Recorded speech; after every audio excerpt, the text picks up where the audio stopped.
Federal budget 2024-25 इस सिलसिले की दूसरी के साथ आज हाजिर। आज हम डिस्कस करेंगे कि जो सैलरीड पर्सन और बिजनेस इंडिविजुअल का सबसे मेन क्वेश्चन होता है आफ्टर एनी बजट कि जी हमारे टैक्स रेट में क्या तब्दीली आई है, हम पे अब टैक्स कितना लगेगा, आमदनी के स्लैब कौन कौन से चेंज हुए हैं, उसमें क्या फ़र्क पड़ेगा, माहाना या सालाना हमें टैक्स कितना ज़्यादा देना पड़ेगा।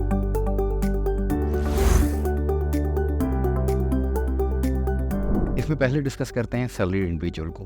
पिछले दिनों सोशल मीडिया पे बड़ी एक सर्कुलेट हुई है न्यूज़ के जी सैलरीड इंडिविजुअल ने जो टैक्स दिया है वो क्यूमुलेटिव बिजनेस कम्युनिटी से ज़्यादा है। बेसिकली ऐसा होता नहीं है, लेकिन डायरेक्ट टैक्सेस में कुछ फ़र्क ज़रूर होता है। कॉरपोरेट सेक्टर जो है, कॉरपोरेट सेक्टर के एम्प्लॉयज़ यकीनन अपना पूरा टैक्स अदा करते हैं एम्प्लॉयज़, लेकिन जो उसके अलावा लोकल बिजनेसेस में एम्प्लॉयज़ हैं वहाँ पे टैक्स पूरा अदा नहीं भी किया जाता। सब जानते हैं कि सैलरीड को मैनेज किया जाता है। अच्छा, अब इसमें जो तब्दीली आई है, तब्दीली ये आई है, दो काम किए हैं इस दफ़ा वाकई उन्होंने बजट में। सबसे पहले कि सैलरी के स्लैब चेंज कर दिए हैं, यानी कि रेट बढ़ा दिया है। दूसरा ये किया है कि जो उसके थ्रेशोल्ड थे वो थ्रेशोल्ड सारे चेंज कर दिए हैं। अच्छा, अब हुआ क्या, सबसे पहली स्लैब मिसाल के तौर पे ले लेते हैं, बाकी समझना आसान हो जाएगा।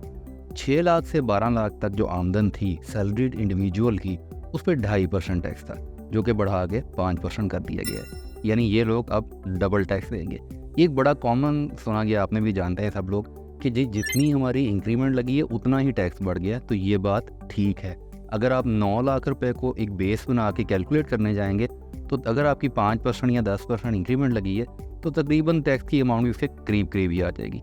इसका मतलब ये है कि जितनी आपको इंक्रीज़ मिली है, जैसे कि सरकारी मुलाजमीन है, उसके तकरीबन करीब करीब ही टैक्स भी इंक्रीज़ हो गया। अच्छा, ये स्लैब ऊपर जिस तरह जाते जाएंगे ये स्लैब बढ़ती चली जाएगी। जो हाई पेड सैलरीड इंडिविजुअल्स हैं उनकी स्लैब बढ़ गई है, ज़्यादा हो गई है। उससे दो इम्पैक्ट हैं। एक इम्पैक्ट ये है कि जो मैक्सिमम लिमिट थी उसको घटाया गया है, दूसरा रेट इंक्रीज़ किए गए हैं। ये हम चार्ट भी शेयर कर देंगे, मुस्लिम ग्रुप्स में ऑलरेडी शेयर हुआ है कि इसमें इंडिविजुअल सैलरीड इंडिविजुअल का टैक्स का इम्पैक्ट कितना आ रहा है। 1 लाख सैलरी वाले, 2 लाख सैलरी वाले, 3 लाख सैलरी वाले और फिर हाईएस्ट स्लैब पे जाने वाले। ये इसके अलावा एक और एस्टोनिशिंग फैक्टर, वो फैक्टर क्या है, 1 करोड़ से ज़्यादा सैलरी लेने वालों पे 10% सरचार्ज भी लगा दिया गया है। यानी कि जो हाई अर्निंग इंडिविजुअल्स हैं जिनकी सैलरी अप्रॉक्सीमेटली 8 लाख रुपए से ज़्यादा है, यानी 10 मिलियन प्लस जो सैलरी अर्न करेंगे सालाना, वो अब apart from these tax slabs 10% surcharge भी देंगे। फॉर एग्जांपल उनका टैक्स कैलकुलेट होके आया है 8 लाख रुपया, तो वो 8 लाख रुपया नहीं होगा, अब वो 8,80,000 हो जाएगा।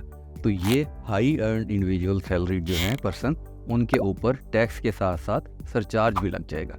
ये तो थी सैलरीड इंडिविजुअल की बात। अब इससे भी ज़्यादा ख़तरनाक काम जो हुआ है वो इंडिविजुअल और एओपीज़ के साथ हुआ है। इंडिविजुअल और एओपी के ना सिर्फ टैक्स रेट बढ़ गए हैं बल्कि उनकी स्लैब्स भी कम हो गई हैं। हाईएस्ट जो इंडिविजुअल पे टैक्स रेट या एओपी पे जो टैक्स रेट है वो 45% तक चला गया है। ये स्लैब पहले 35% तक हुआ करती थी। अब आप अगर 5 मिलियन प्लस अपना प्रॉफिट शो करते हैं बीइंग एन इंडिविजुअल और एन एओपी, तो आप पे जो हाईएस्ट टैक्स रेट है वो दैट इज़ 45%। ये बहुत ज़्यादा रेट है। अच्छा, इसमें अब आप देखिए कि ये क्या एलिमेंट्स हैं, क्यों ये ऐसा किया जाता है।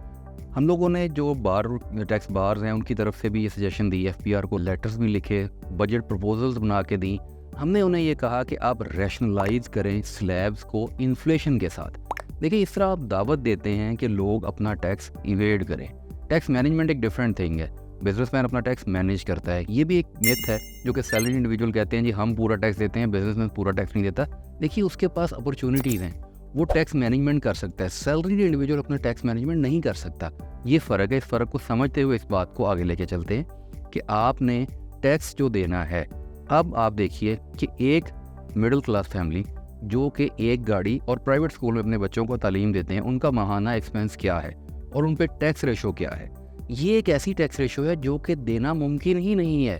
हम लोगों ने जब ये डिस्कशंस की एफबीआर के ऑफिशियल्स के साथ, तो उन्होंने एग्री किया इस बात पे कि बिकॉज ऑफ इन्फ्लेशन फैक्टर जो आपका टैक्स का रेट है, जो थ्रेशोल्ड चल रहा है, ये तो आप दावत दे रहे हैं बिजनेसमैन को कि वो टैक्स इवेजन करे। ये क्यों आप ऐसा कर रहे हैं? इसकी बजाय आप इसको रैशनलाइज कर दें।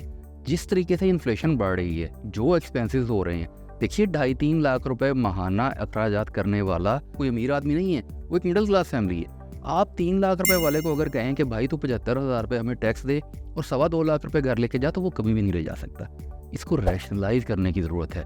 बिकॉज ऑफ इन्फ्लेशन जो महंगाई का एलिमेंट इतना ऊपर चला गया है, आपको देखना है कि एक बंदा जो बिजनेस है, जो आमदन ला रहा है अपने घर, उस पर वो कितना टैक्स आसानी से दे सकता है। हमने जो तजवीज़ दी थी वो ये थी कि 10 मिलियन तक आप इसको 10% या 15% की स्लैब में रखें। देखिए, अगर आप 7-8 लाख रुपए महाना कमाने वाले बंदे को कहते हैं ना कि आप 80,000 या 1 लाख रुपए टैक्स दे दे, तो शायद वो दे देगा।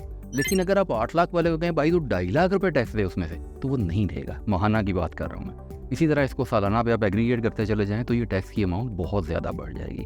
तो ये बजट के हवाले से जो आज हमने अपनी दूसरी सीरीज़ में आपको ये बताया है कि इंडिविजुअल AOB बिजनेस में और सैलरीड पर्सन, इनके जो टैक्स रेट्स हैं वो किस तरह से बढ़ाए गए हैं। कंपनीज़ के हवाले से जो कंपनीज़ का टैक्स रेट है वो 29% है, वो फ्लैट है। लेकिन उसमें एक और चीज़ है, कंपनी में जब आपने डिविडेंड लेना है, जब डायरेक्टर्स ने अपना पैसा निकालना है, तो उस पर भी 12% 15% के टैक्स रेट्स हैं। वो आप जब देंगे टैक्स तो आप वो भी 40% प्लस पे चले जाएंगे। एंड इफ़ आपका प्रॉफिट जो है वो 150 मिलियन से एक्सीड कर गया, तो then you will have to pay super tax as well. तो कंपनीज़ में बज़ाहिर लगता है कि शायद 29% टैक्स रेट कम है, लेकिन वो भी काफ़ी ज़्यादा है। एक्सपोर्टर्स के हवाले से हम अगली वीडियो में बात करेंगे, उन पे टैक्स रेट्स का काफ़ी डिफरेंट इम्पैक्ट आया है। बहुत शुक्रिया।